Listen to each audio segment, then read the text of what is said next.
মেয়েদের জীবনটা কতটা পরিবর্তনশীল, তাই না? ছেলেবেলায় সে গামছা মাথায় জড়িয়ে বড় চুল বানানো, মায়ের শাড়ি পরে বউ সাজা, মায়ের সাজা জিনিস দিয়ে নিজেকে সাজিয়ে তোলা, আবার মায়ের কাছ থেকে চেয়ে আনা আলুর খোসা পটলের খোসা দিয়ে সেই পুতুল খেলা, পুতুলটাকে নিজের মেয়ে বানিয়ে তাকে খাইয়ে দেওয়া, ঘুম পাড়ানো। তখন মনে হতো না কবে বড় হব? বড় হয়ে ওঠাটাই হয়তো সবচেয়ে সুন্দর। ছোটবেলাটা মন থেকে অনুভব করার আগেই বড় হওয়ার তাড়া থাকতো আমাদের। গরমের ছুটি দুপুরবেলায় মাকে জড়িয়ে শুয়ে থাকা, আর মা ঘুমিয়ে পড়লেই উঠে সারা বাড়ি ঘুরে বেড়ানো, খুটখুট করা, কমিক্স বই পড়া, শুকতারা, আনন্দমেলা, চাঁদ মামা পড়া, বাবা অফিস থেকে ফিরলেই জাপটে জড়িয়ে ধরা, আর উকিঝুঁকি দেওয়া যে কী নিয়ে এসেছে বাবা আমার জন্য। সকালে ঘুম থেকে উঠতে না চাইলেও মা বাবার আশকারা, আহা আরেকটু না হয় শুয়েই থাকুক না মেয়েটা। মায়ের কাছে পড়া, আর পড়া না পারলে কানমোলা খাওয়া।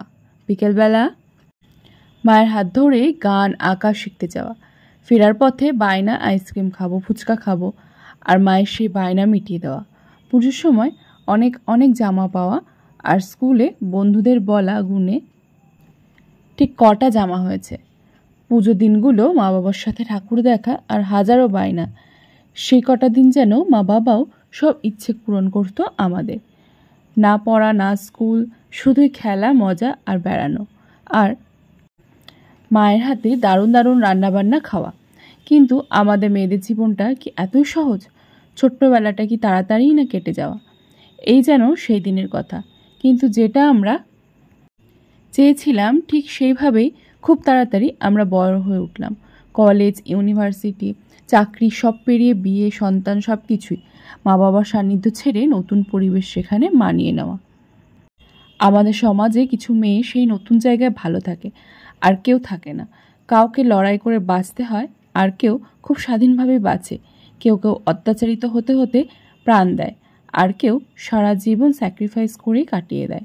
তবে মেয়েটা ভালো থাকুক আর খারাপ, সে তার ছোটোবেলাটা কখনো ভুলতে পারে না। তার সাথে খেলনাবাটি, পুতুল, প্রত্যেকটা জিনিস সে মিস করে। আজ তার সত্যিকারের রান্নাঘর, তবু সেই রান্নাবাটি খেলার সময়কার আনন্দ আর কোথায়?